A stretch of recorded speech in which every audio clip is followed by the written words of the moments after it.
And welcome back to another great episode of Raihana's Cuisines. Today, by popular demand, we're going to be making naan Khatai.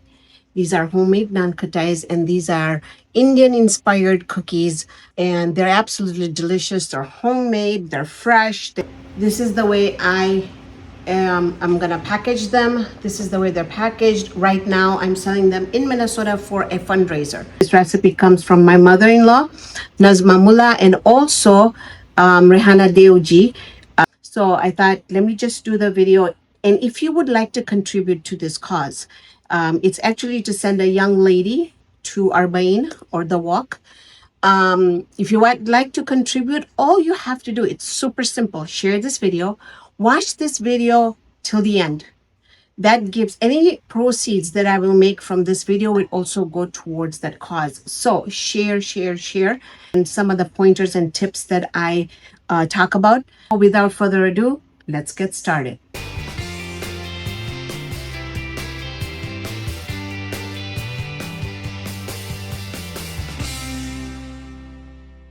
Okay, for the naan Khatai recipe, you are going to use salted butter. If you don't have salted butter and want to use unsalted butter, you'll just have to add a little bit of salt on top. Again, a tip, don't use the Himalayan salt. I find sometimes when I eat it that I find bits of pieces that come in my mouth. Now, if you like that, that's fine. But I honestly will just use the regular table salt and just sprinkle maybe 1/4 of a teaspoon in there. All right, so keep that in mind. Sugar, 2 eggs, any unflavored oil will do. This vanilla. Why am I showing this vanilla? This is not a sponsored video. I love this product, and that's why I'm showing it to you. This is the vanilla bean paste. It doesn't have alcohol. It's available in Costco and Sam's. Mine. Then I'm doing some baking powder. Now this cardamom, I usually get the seeds and then I grind it at home. I think for me, this is another tip that, as soon as I opened up the cap, it has just taken over. It smells amazing. The powder stuff that you get ready made just doesn't cut it for me. So this is what I do. And then I actually store this in my refrigerator. Flour. Now, depending on the weather, depending on the flour, if you feel that your dough is too wet, then you can add up to another 1 cup of flour. So we start off with 5 cups of flour. If we need to, we would add 1/2 cup at a time until you reach that last 6th cup. All right. Before I start, I did forget that I mixed up some red color, red powder with some water, and I have here a red color that we're going to be using to make this dot on top. Okay, this recipe does not need a mixer. It's all hand done. Let's mix this by hand just a little bit. So you see how you need softened butter? You don't need melted butter, just softened butter. And this is going to melt even a bit more once we add our sugar in there. Go ahead and cream this really well until it gets really nice and soft. And then once in a while, come back with your spatula and just kind of do the sides like so. Oil in here. That also helps with the mixing. You want to use a bowl to crack your eggs in. I know most bakers go ahead and just break the eggs right into the bowl, but I like to play it safe because you just never know if it's got any gunk in it or any blood in there or whatever. So I kind of really like to do that. So that's another point. That's another little tip for you.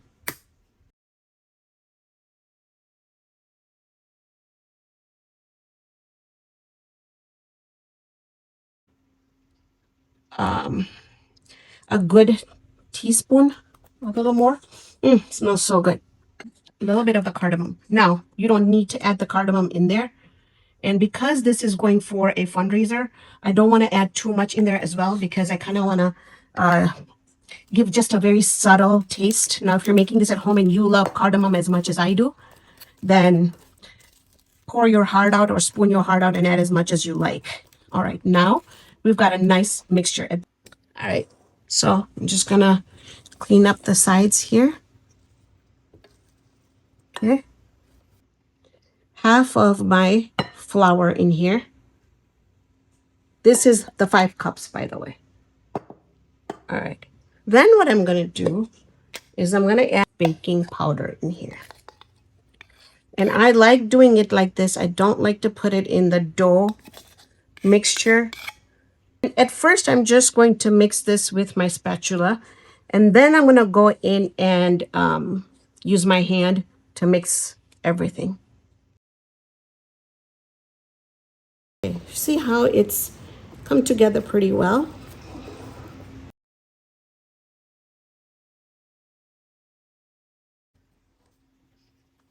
Okay, at this point, I can tell that we're not going to need any more flour in here.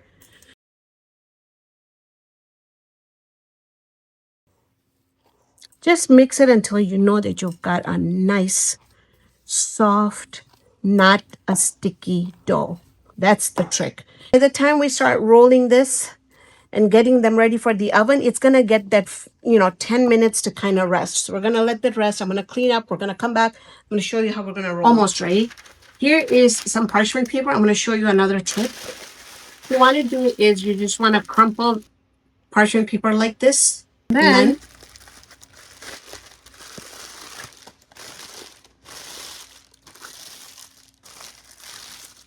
then we're going to put it down. So your parchment paper is not curling up on you. Look at how the dough is.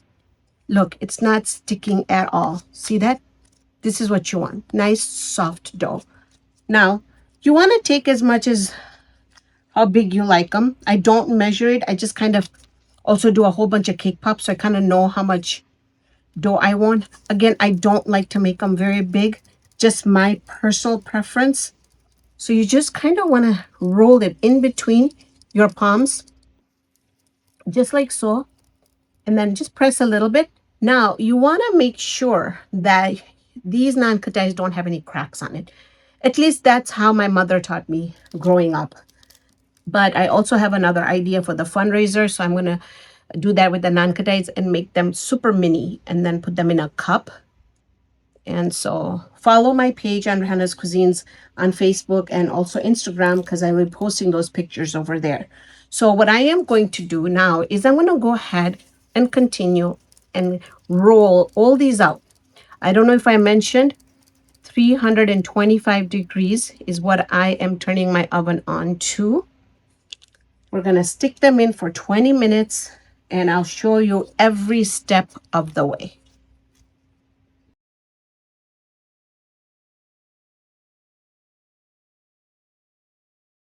Let me tell you how many I have. 57.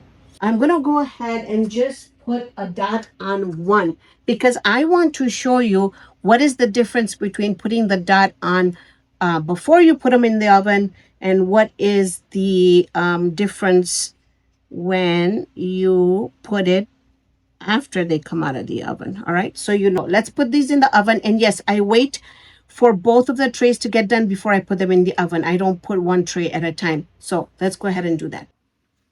Okay, our alarm went off for 20 minutes. Let's open these and I want you to see. You can see that the bottom ones are, the edges are nice and brown. The top ones aren't. So this is why we are going to switch them. And then I'm going to put them for 5 minutes extra. I'll see you back here in 5 minutes. All right, these came out of the oven, very nice and hot. This is my bottom. I like this bottom. If you want them completely white, don't put them in for the 5 minute extra, okay? That's just depending on how you want it. Now, do you see this dot here? I did this so you can see. Do you see this dot here? And now, do you see this dot here? Okay, you can tell the difference. This one has spread. This one I did after. They should be still warm, but not hot. So in 5 minutes, I'll come back. I'll put the dots on with you. 5 minutes later, I completely forgot and started putting the dots on. I apologize for that. But like you see, just have this, and then I take my finger and I put it on top of the naan khatai. I don't press it in, but I do put just where, it makes a really nice round dot. So you're not pressing it in, you're just kind of holding it. Here. Just putting it on just like that. Just hold it down like this, and you have the dot. And okay, and then this is what I am planning to do for the mini non-Khatai sale. I think they look absolutely amazing. After the dots are done, these are gonna go back in the oven where my oven is turned off. So they're just gonna be hanging in there until the oven cools down. I'm also going to do a taste test then to make sure they're super nice and crispy. If they're a little soft, then I'm just gonna turn the oven to the lowest setting and just let them hang out in there for, you know, couple hours until you get that consistency that you want as far as crispiness is concerned. All right, so we're done with our recipe. We'll do this. In fact, I haven't had my tea, but break that open.